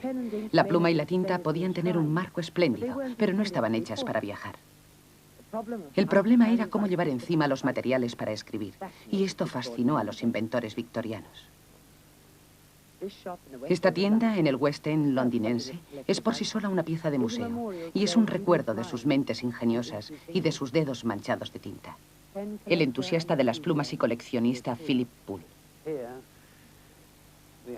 Este es un ejemplo de los muchos esfuerzos que se hicieron para construir una especie de instrumento que un viajero pudiese llevar con él. Aquí tenemos la pluma de ganso que probablemente utilizaría para escribir.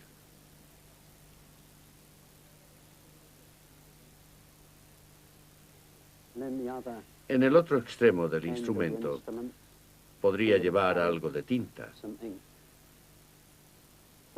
Esta clase de aparato para escribir es el que solían llevar los viajeros en el Oriente Medio. Aquí tenemos el depósito de tinta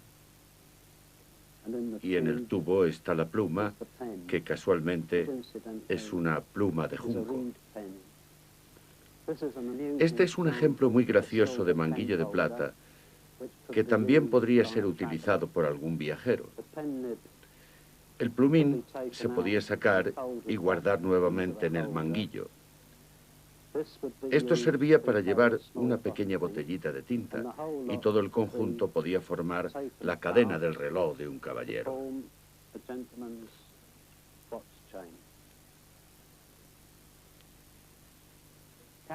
Llevar encima tinta era, desde luego, un asunto muy poco limpio, y los inventores estaban siempre tratando de encontrar un sistema para que la tinta pudiese ser llevada en el mismo manguillo. Aquí tenemos la pluma estilográfica, y aquí tenemos el dispositivo con el cual podemos introducir la tinta en la pluma. Los primeros intentos de fabricación de plumas estilográficas tenían diferentes modelos y tamaños y había varios sistemas muy ingeniosos. Este es uno de los primeros ejemplos. Tiene una especie de plumín tubular en el cual se colocaba un cartucho de tinta sólida. El plumín se curva hacia abajo y la idea detrás de todo esto era que al mojarlo en agua podía producirse la tinta. No es necesario decir que no tuvo demasiado éxito. Aquí tenemos otro ejemplo muy interesante de una primitiva estilográfica. Es probablemente de 1900 y tiene un mecanismo muy ingenioso que es retráctil.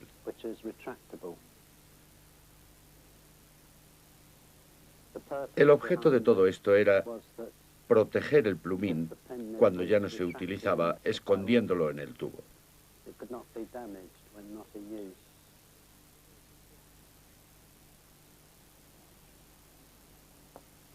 Y por fin hemos llegado a una pluma que podemos catalogar como una especie de broma.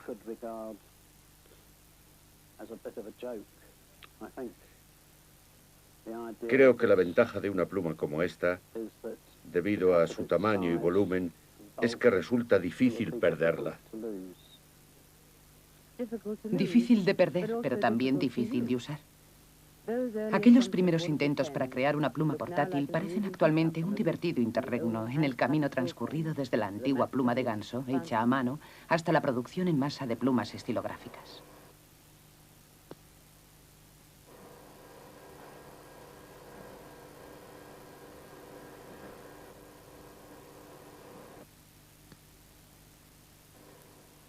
Una rueda de carborundo a alta velocidad recorta un plumín de oro en microsegundos.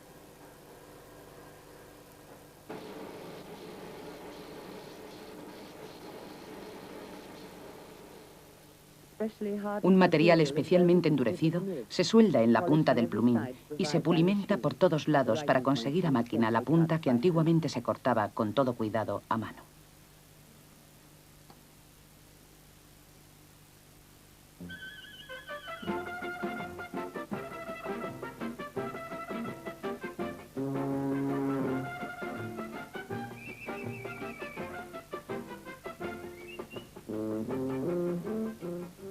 oro, plata, acero inoxidable. La pluma puede hacerse de uno de estos materiales y convertirse así en un objeto muy apreciado, casi una joya, cosa que nunca se hubiese conseguido con la pluma de ganso.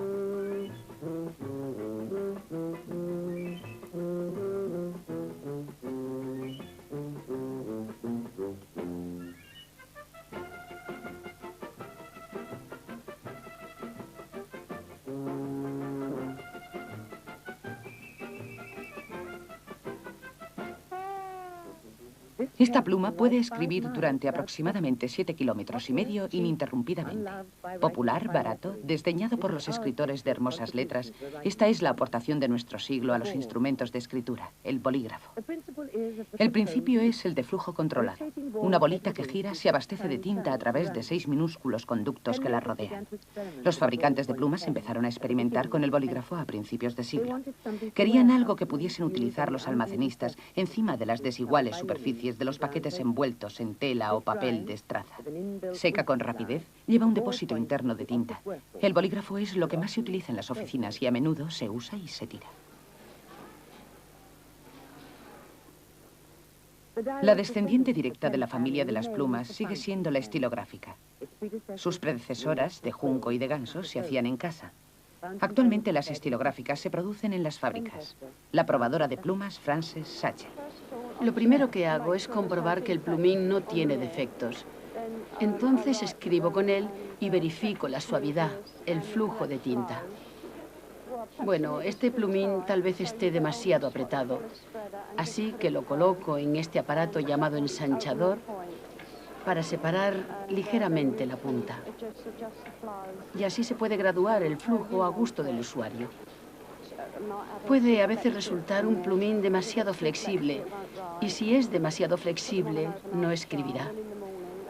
Entonces se le da un tratamiento en el horno que dura toda la noche, y a la mañana siguiente el plumín está perfecto para escribir con él. Todo es cuestión de tacto. Se nota que hay algo raro en un plumín aún sin mirarlo en cuanto se apoya en el papel. Aunque hoy día nuestras brillantes y modernas plumas están hechas por maquinaria muy sofisticada, constituyen básicamente la misma clase de instrumento para escribir que el hombre siempre utilizó. Quiero decir que esta pluma de punta de fibra en realidad no es muy distinta de la pluma de junco de los egipcios.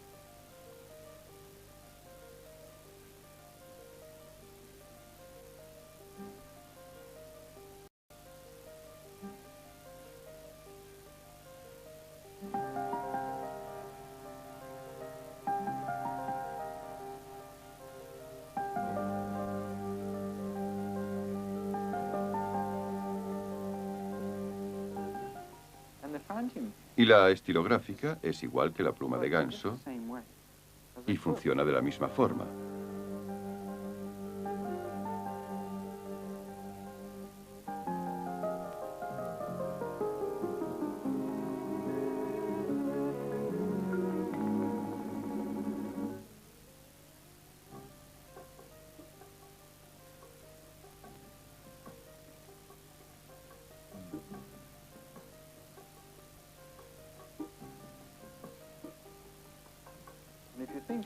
Y si pensamos en ello, cada vez que escribimos con un bolígrafo, hacemos la misma clase de signos que hacían los romanos cuando grababan letras en la superficie de las tablillas de cera.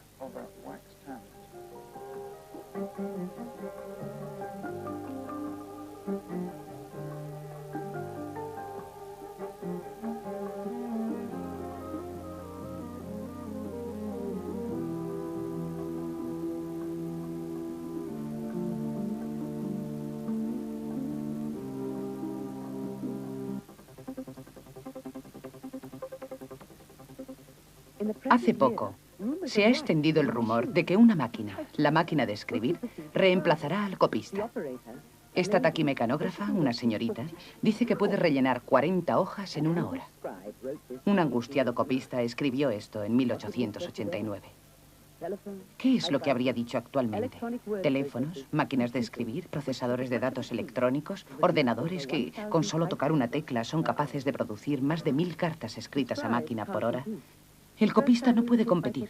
La primera vez en que se vio golpeado por la tecnología hace 5 siglos, cuando fue inventada la imprenta, se refugió en la escuela donde ejerció como maestro calígrafo. Actualmente así se le llama y la palabra deriva del griego y significa escritura bonita. Ya no puede ganarse la vida copiando libros. Su caligrafía ya no es requerida en bancos ni en oficinas donde domina la máquina de escribir. El calígrafo reacciona al reto de la tecnología, no solo como maestro, sino también como artista y dibujante. Un artista coge su pincel, lo pone en su paleta y pinta en un lienzo. Hemos sido educados con la idea de que esto es lo que un artista hace, pinta cuadros, y esto es arte. Pero todavía no estamos muy convencidos de que la escritura pueda ser un arte. Ahora bien, un calígrafo toma como modelo un objeto normal y corriente, formas de letras que se dan por sabidas. En efecto, las vemos por la calle y en cualquier situación de la vida actual, y las estiramos, las encogemos, las hacemos más pequeñas y las convertimos en esto. Quiero decir, aquí tenemos unas líneas escritas de varias y distintas maneras. Letras de peso diferente que voy a mover de un lado para otro. Voy a intentar decidirme sobre una serie de palabras que deseo escribir y formar con ellas una composición con algunos símbolos que quiero poner juntos. Trazo señales, hago dibujos, escribo letras. Esto es como dejar espacios libres y ordenarlos a mi gusto y trazar signos negros. Cada vez que hacemos una marca en un espacio blanco, cambiamos todo el blanco. Trazamos un signo negro y cada uno de los espacios blancos cambia. Es como coger una canica de un tarro lleno de ellas. Cogemos una canica, inmediatamente todas las demás se colocan de una forma distinta. El oro bruñido hace que el ángel se convierta en el centro de este dibujo, pero la disposición de las letras y su colorido, y letras vemos muchas en esta página, le conferirán su carácter a la pintura. El calígrafo coloca las letras como el pintor sitúa los colores. Para mí resulta tan importante la posición de las figuras como la posición de las palabras y su trazado con rayas finas y gruesas. Todo forma parte del conjunto y son tan importantes como lo que hay alrededor, así que voy a escribir aquí la última línea que tengo preparada. Y lo que voy a tratar de hacer es conferirle un ligero movimiento ascendente que se refleje aquí. La escritura es la parte más importante junto con el modelo. Trazo ascendente y trazo descendente que crean una cierta textura y un cierto carácter. El calígrafo hace cada una de las letras a mano. De esta forma es libre de experimentar con el tamaño de las mismas. Y él forma parte de una tradición que se remonta a miles de años. Las pinturas rupestres, los jeroglíficos, la escritura romana, la carolingia, la gótica, la itálica, la inglesa. Todo anterior a él. ¿Qué le depara el futuro? Será el calígrafo quien les dé forma a las letras del futuro, pero no será el único que ejerza una cierta influencia, esto está claro. La tecnología ya ha reclamado una nueva y poco agraciada forma de letras para el ordenador, pero la mejor oportunidad para las letras sigue estando con el calígrafo. Ahora bien, para igualar estos pequeños restos de rojo que hay en la parte superior de este escrito, voy a utilizar el color rojo para escribir y acabar las restantes palabras de la inscripción. Voy a escribir con otro estilo de escritura. No voy a utilizar el trazo negro y fuerte, sino un trazo fino y ligero, al que el color rojo confiere una elegancia distinta. Así que, además de jugar con la forma de las letras, con un rasgo fino y elegante, utilizo también el color para darles un cierto carácter. Las letras en sí mismas son formas y para mí poseen una especie de magia. Puedo escoger entre más de 2000 años de inspiración. Las formas de las letras han evolucionado a lo largo de los siglos. Hoy en día nosotros tenemos mucha suerte porque podemos consultar libros, tenemos referencias y mirando hacia atrás podemos escoger cualquier cosa que realmente nos guste entre todo lo que se hizo durante los miles de años pasados y podemos utilizarlas ahora como mejor nos plazca. Dentro de unos 100 años a partir de ahora, esperemos que la postura sea la misma. Lo que tenéis en la mano es una pluma y si os fijáis detenidamente de perfil, veréis que está biselada. Se inclina. Cada vez que escribimos una carta, formamos una serie de modelos. Y cada uno de ellos es diferente porque nosotros somos todos diferentes. Cada trazo que hacemos dice algo de nosotros mismos. Cada letra que dibujamos revela algo de nuestro carácter y de nuestros sentimientos. Impaciencia, resolución, energía, prudencia, temeridad, generosidad. Fea o elegante, nuestra escritura habla por nosotros y por nuestro tiempo. Tenéis que tratar de recordar cuál es el trazo fino y el grueso. Estáis utilizando el fino y el grueso, ¿veis? Como aquí. Cada trazo que hacemos es como una huella dactilar que revelará al futuro cómo éramos, de la misma forma en que nosotros, solo con mirar la escritura del pasado, podemos averiguar cómo eran nuestros antepasados. Muy bien. Esta hoja está realmente muy bien hecha.